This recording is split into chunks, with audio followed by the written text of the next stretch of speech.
I used to believe that if you loved your children enough, they would never make you feel unwanted. I was wrong.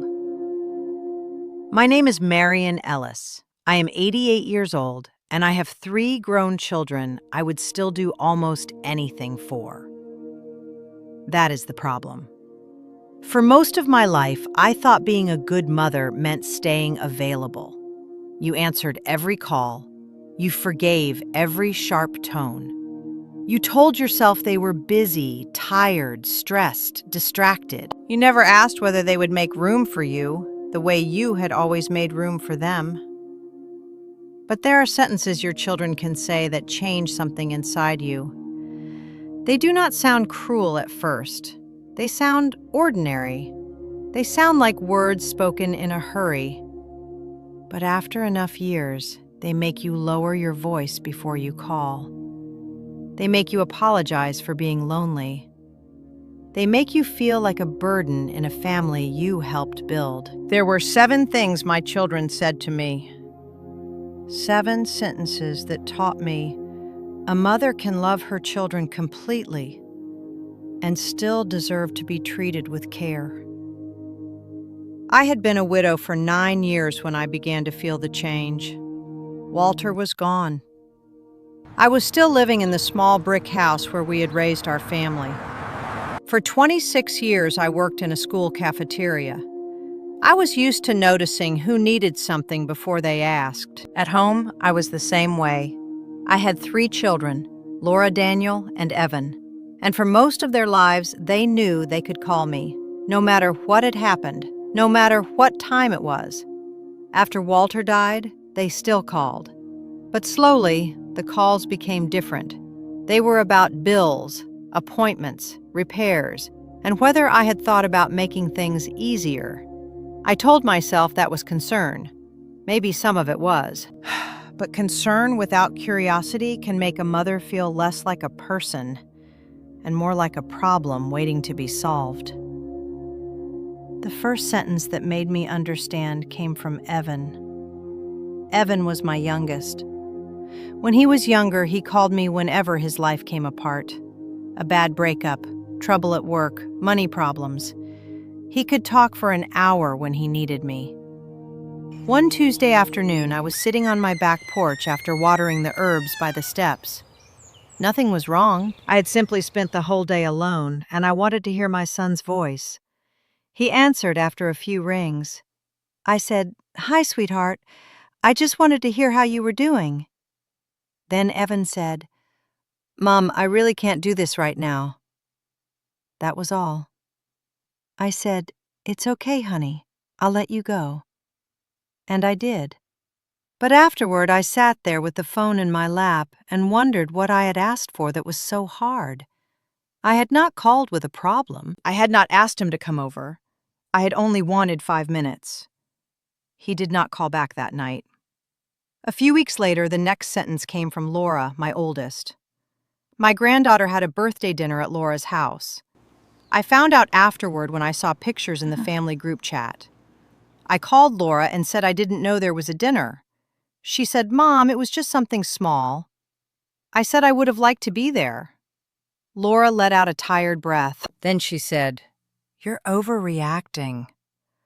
I was not upset because I missed cake. I was upset because no one had thought to save me a chair. But after she said that, I stopped trying to explain. That is what those words can do. They make you feel foolish for being hurt. And little by little, they teach you not to say what hurts at all. Daniel was my middle child. He was the practical one, the person I called when something around the house needed fixing. One spring morning, the handrail by my back steps came loose after a hard rain. It was not an emergency, but I did not trust it when the steps were wet. So I called Daniel. He came over that Saturday with his toolbox. He fixed the rail in less than half an hour. I made coffee and brought it out to the porch while he worked. I told him how much I appreciated him coming. Then he stood near the back door and looked around. There was a bag of mulch I had not been able to move, an envelope from my doctor's office on the small porch table. the storm door that had been sticking since winter. He looked at those things for a moment, and I could see his mind making a list of everything that might need attention someday. Then he said, "Mom, I can't be the one handling everything." I looked at him. "Daniel," I said, "I asked you to fix a handrail." But I knew he was talking about more than that. He was talking about the house, the bills, the appointments, all the things he imagined might come later. Maybe he was tired. Maybe he was worried. Maybe he was afraid he would have to carry more than he could manage. I could understand that. But I had not asked him to handle everything. I had asked him for one small thing. There is a difference between helping your mother and making her feel like a problem with too many moving parts. After he left, I stood at the back door and looked at the rail he had repaired. It was strong again, but somehow I felt less steady than before. A month later, Laura came by to pick up an old photo album. Her daughter was applying for college, and she wanted pictures from when she was little. We sat in the living room with the album open on the coffee table between us. Birthday cakes, Halloween costumes, school plays. I watched Laura smile at photographs of a life I remembered better than she did. Then I said, "I miss seeing the grandchildren." She kept looking at the pictures. "I know, Mom. I'm not asking them to come every week," I said. "But sometimes I feel like I only hear from them when someone needs a recipe or a card." Laura looked up. She was not angry, just tired. Then she said, "Mom, you don't understand how things are now." I remember how quiet the room became after that, because I did understand. I understood long work days. I understood school schedules. I understood children growing up in a world much faster than the one I raised mine in. What I did not understand was why being busy had become the same thing as never making room. I had been busy too. I worked 5 days a week. I packed lunches before sunrise. I drove children to appointments, practices, and birthday parties. And somehow, even then, I knew to call my mother. Not because she demanded it, because I knew she was there. That was what hurt. Laura did not think I was asking for too much. She thought I was too old to understand what I was asking for. The next time Daniel came over, it was in the middle of winter. The light in my front hallway had burned out, and I mentioned it when he called. He stopped by after work. While he changed the bulb, he noticed a few things near the entryway. A stack of mail on the small hall table, a pair of grocery bags I had not yet put away, the old rug by the front door curled up at one corner. Nothing dramatic, just signs of a person living alone in an old house. But Daniel stood in that hallway looking around, and I could see he was already thinking ahead. Then he said, "Mom, maybe it's time to look at a place where you'd have more help." He said it gently. That did not make it easier to hear. I looked down the hallway, at the pencil marks on the doorframe where I had measured the children when they were small, at Walter's old coat hook by the front door, at the worn runner beneath my feet. And I said, "More help with what?" He did not answer right away. He said, "Just everything. So you don't have to worry." But I was not asking to be rescued. I was not asking anyone to take my home away from me. I knew I might need more help one day. I was not foolish. But there is a difference between needing support and being made to feel like your life has become inconvenient. This house was not just a house to me. It was the last place where I still felt fully like myself. After Daniel left, I sat on the porch for a long time, and I realized how easily concern can begin to sound like an eviction notice. A few weeks later, Evan stopped by on his way home from work. I was in the laundry room putting away a stack of clean towels. I had stepped onto the first rung of a small stool to place them on the top shelf. Nothing unusual, nothing I had not done 100 times before. Evan walked in just as I stepped down. He looked at the stool, then at me.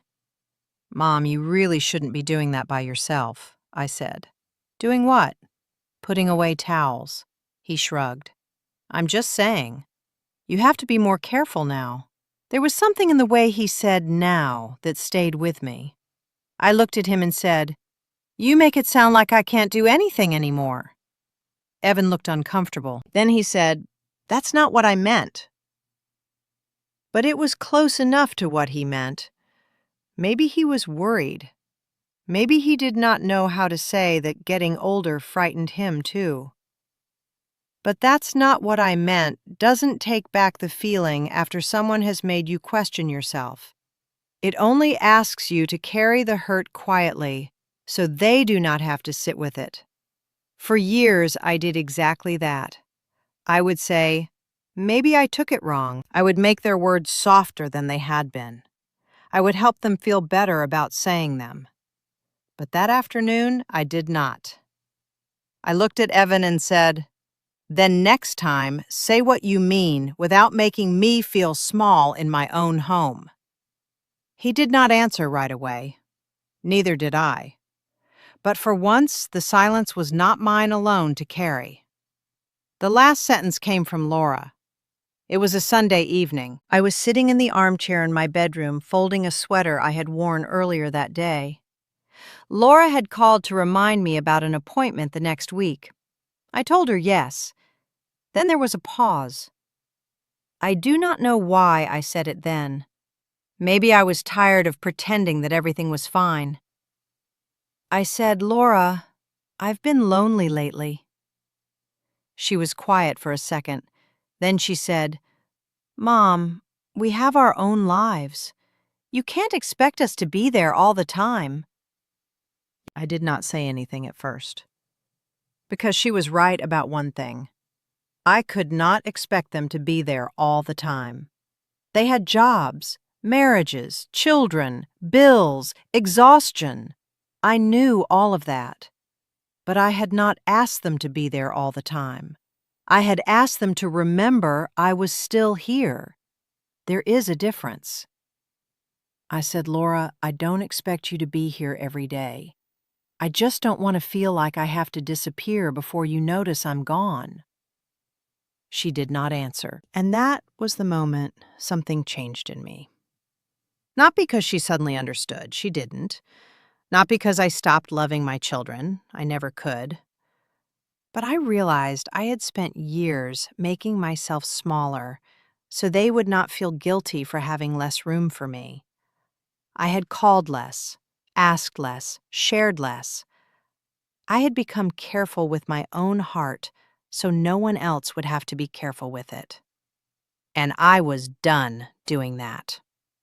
A mother can understand that her children have full lives, but she should never have to beg for a small place inside them.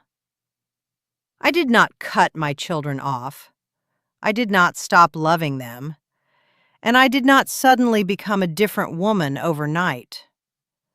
But I stopped pretending I was fine when I was not. I stopped rushing to smooth things over after someone ended a conversation carelessly. I stopped saying, "It's okay," just to make them comfortable after they had hurt me. And I began making room for a life that did not depend on waiting for my children to remember me. On Saturdays, I started having breakfast with two women from down the street. We met at a little diner near the grocery store. Sometimes we talked about our children. Sometimes we talked about doctors' bad knees, old movies, or nothing important at all. But I came home lighter. Not because my children had changed, because I had stopped sitting by the phone and pretending that waiting was love. My children are still part of my life. They always will be. But I am part of my life too. That was the thing I had forgotten. A mother can love her children with her whole heart and still refuse to be treated like an inconvenience. She can understand their busy lives without making herself invisible. She can accept help without handing over her dignity. And she can say quietly and clearly, "I love you, but I will not keep shrinking so you can feel comfortable." That is not bitterness. That is not punishment. That is a mother remembering she is still a person. And sometimes, that is the most loving thing she can do for herself and for everyone who has forgotten to see her. Before you go, tell me in the comments, what is one sentence that made you feel small in your own family? And if this story spoke to you, subscribe to Wisdom in the Quiet Years. There are still things we need to say out loud.